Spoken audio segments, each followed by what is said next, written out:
எல்லோருக்கும் வணக்கம். Aadhira's kitchen YouTube சேனலுக்கு உங்களை அன்போடு வரவேற்கின்றேன். நல்லதே நினைப்போம் நல்லதே நடக்கும்னு சொல்லி இந்த பதிவை நான் ஆரம்பிக்கிறேன். பதிவுக்குள்ளே போகிறதுக்கு முன்னாடி நம்ம சேனலை இது வரைக்கும் சப்ஸ்கிரைப் பண்ணலைன்னா மறக்காமல் சப்ஸ்கிரைப் பண்ணி வச்சுக்கோங்க.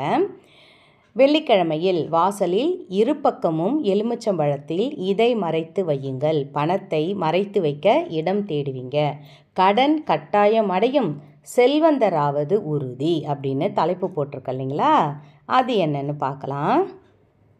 ஒரு சில விஷயங்கள் பணக்காரர்களின் சூட்சமும் செல்வந்தர்களின் சூட்சமுன்றோம் இல்லைங்களா? அவங்கெல்லாம் அந்த பணம் பெருகிறதுக்கான ஒரு சில வழிகளை செஞ்சுக்கிட்டே இருப்பாங்க. அதனால தான் திரும்ப திரும்ப பணம் ஒரே இடத்துல போய் சேர்றது.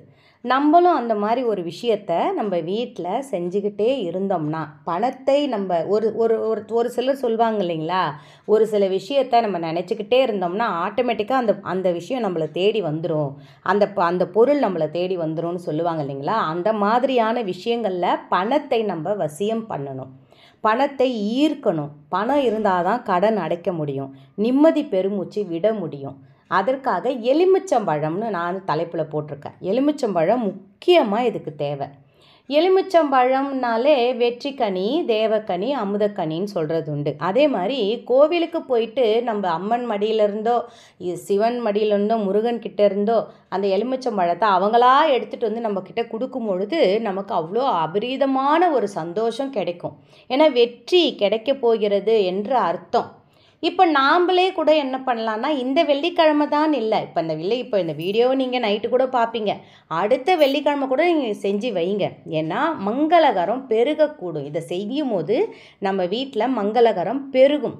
அப்போ எலுமிச்சம்பழத்தை நம்மளே வாங்கிட்டு போயிட்டு அந்த அம்மா மடியில் வச்சு கொடுங்க அப்படின்னு சொல்லி கொஞ்ச நேரம் அவங்க மடியில் வச்சு வாங்கிட்டு வாங்க. அதே மாதிரி நம்ம ஒரு வீடு வாங்கணும் இல்லை ஒரு இடம் வாங்கணும் அப்படின்னு நினச்சிங்கன்னா கூட அந்த இடத்த நீங்கள் இடம் வாங்கிட்டீங்க, வீடு கட்ட முடியலன்னா அந்த இடத்துலேருந்து கொஞ்சம் மண் அள்ளிட்டு ஒரு துணியில் மடித்து கொடுத்து இதை அம்மா மடியில் வச்சு கொடுங்க அப்படின்னு எந்த சுவாமியை நீங்கள் நம்புறீங்களோ அந்த தெய்வத்துக்கு மடியில் வச்சு கொடுத்தாலே போதும். ஏன்னா என்னால் தூரமாக போக முடியல அப்படின்றவங்களுக்கு இது ஒரு அருமையான இது நான் சொல்கிறது உங்களுக்கு. இப்போது எலுமிச்சம்பழம் எப்பவுமே வெள்ளிக்கிழமைன்றதில்ல, அமாவாசையில் கூட எலுமிச்சம்பழத்தை நிறைய பேர் காவு கொடுப்பாங்க. பூசணிக்காயை கடைகளில் அரிஞ்சு குங்குமம் தடவை வைப்பாங்க. ஆனால் நம்மள மாதிரி வீடுங்களில் என்ன பண்ணுவோம் பார்த்தீங்கன்னா, ரெண்டாக அரிஞ்சு சாமி கும்பிட்றதுக்கு முன்னாடி காலையே கூட நிலைவாசலை நம்ம எப்போ நம்ம சுத்தம் செய்து மஞ்சள் குங்குமம் வச்சு ஏற்பாடு பண்ணுறோமோ அப்போவே நம்ம எலுமிச்சம்பழத்தை அரிஞ்சு அதில் குங்குமம் தடவி நிலைவாசலில் வைக்கிறது வழக்கமாக வச்சுக்கிட்டு இருப்போம். ஒரு சிலர் நிலைவாசலில் எலுமிச்சம்பழம் வைப்பாங்க, ஒரு சிலர் வைக்க மாட்டாங்க. ஆனால் இப்போ இந்த வீடியோவில் நான் சொல்கிறத மாதிரி நீங்கள் செஞ்சு வாசலில் மறக்காமல் வெள்ளிக்கிழமையில் வைங்க. சப்போஸ் நான் வெள்ளிக்கிழமை பார்க்கலாமான்னு நினைக்கிறவங்க செவ்வாய்க்கிழமையில் கூட நீங்கள் வைக்கலாம். ஏன்னா நம்மளுடைய பணத்துக்கான ஈர்ப்பு, இப்போ நீங்கள் ஒரு பேக்கில் ஒரு எலுமிச்சம்பழத்தை போட்டுக்கிட்டு நீங்கள் ஒரு வேலை விஷயமா நீங்கள் போங்களேன், அந்த எலுமிச்சம்பழத்தை நம்ம பூஜை அறையிலே வச்சு எடுத்து இது நான் போகிற விஷயம் நல்லபடியாக நடக்கணும்னு வேண்டிக்கிட்டு பேக்கில் போட்டுன்னு போய் பாருங்களேன், அந்த விஷயம் கண்டிப்பாக நம்மளுக்கு நல்லதாகவே முடியும். நீ ரொம்ப இழுத்துக்கிட்டு போகாமல் அந்த விஷயம் நல்லபடியாக முடிஞ்சிடும். இப்போ நான் எலுமிச்சம்பழத்தை இரண்டாக குறுக்கால தான் வெட்டணும். நம்ம இந்த மாதிரி விஷயத்துக்கெல்லாம் எலுமிச்சம்பழத்தை குறுக்கால, இப்போ பழம் புழியறதுக்கு வெட்டுவோம் இல்லைங்களா, அந்த மாதிரி இதை வெட்டிக்கணும்.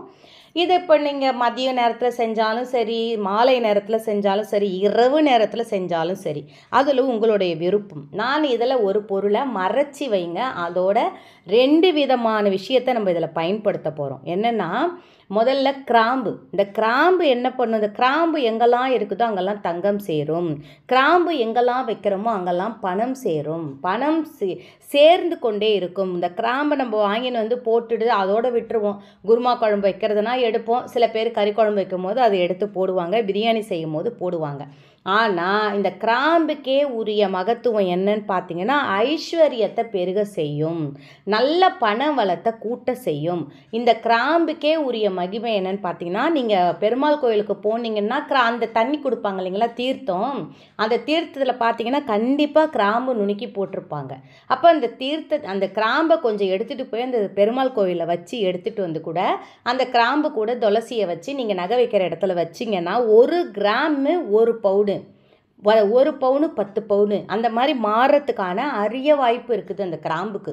அந்த மகத்துவமே அதுக்கு தான். இப்போ கிராம்பை நான் எலுமிச்சம்பழத்தில் சொருவி இருக்கிறேன்.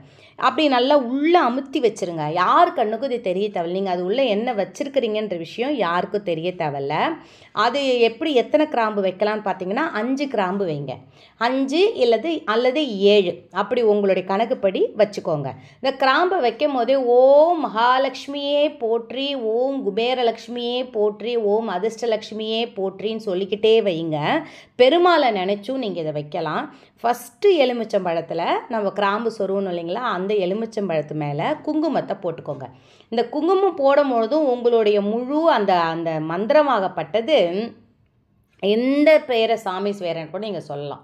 முருகா போற்றி, காமாட்சி அம்மா தாயே போற்றி, ஓம் ஸ்ரீ மகாலட்சுமியே போற்றி, ஓம் ஸ்ரீ குபேரலட்சுமியே போற்றி, பெருமாளே போற்றி அப்படின்ற அந்த இதை மந்திரத்தை சொல்லிக்கிட்டே இருங்க. எத்தனை முறை உங்களால் சொல்ல முடியுமோ அத்தனை முறை சொல்லுங்கள். இந்த மாதிரி ஒரு பயபக்தியோடு நம்ம அந்த எலுமிச்சம்பழத்தில் இந்த விஷயத்தை நம்ம செய்யுங்க. இதை இன்னொரு விஷயம் பண்ணணும். அதுக்கப்புறம் தான் இதை எடுத்துகிட்டு போயிட்டு நம்ம பூஜை அறை அந்த நிலைவாசலில் வெளியிலே வைக்கலாம். நிலைவாசலில் நம்ம கேட்டு போட்டிருக்கோமேம்மா அந்த இடமான்னு கேட்காதீங்க. நம்மளுடைய மரத்தில் சட்டம் அடித்து கதவு போட்டிருக்கோம் இல்லைங்களா, அதுதான் நம்மளுடைய நிலைவாசல். இப்போது என்ன பண்ணணும்னா அடுத்தது மஞ்சள். இந்த மஞ்சள் கஸ்தூரி மஞ்சளாக இருந்தால் ரொம்ப நல்லது. கஸ்தூரி மஞ்சள் இல்லைன்னா பூஜைக்கு பயன்படுத்துகிற மஞ்சள் தூள். இப்போது சமையலுக்குன்னு வச்சுருப்போம் இல்லைங்களா, அந்த மஞ்சள் தூளை எடுத்துகிட்டு போயிட்டு பொட்டு வைக்கலாம் பயன்படுத்தாதீங்க. தயவுசெய்து தனியாக வச்சுக்கோங்க. ஏன்னா நம்ம சமையலுக்குன்னும் போது அந்த மஞ்சள் தூளை அடிக்கடி தொட வேண்டியது இருக்கும், எடுப்போம், அந்த மாதிரி விஷயங்கள்லாம் இருக்கும். அதனால் பூஜைக்குன்னு அந்த மஞ்சள் தூளை வச்சிட்டோம்னா சாமி அறையில் மட்டும் அதை நம்ம பயன்படுத்திக்கிற மாதிரி வச்சிட்டோம்னா எந்த பிரச்சனையும் இருக்காது. நம்மளுக்கும் நம்ம ஒரு சுத்தமாக செய்கிறோன்ற ஒரு மன திருப்தி இருக்கும். சரி, இதில் இந்த மஞ்சளை நல்லா பூசிடுறோம்.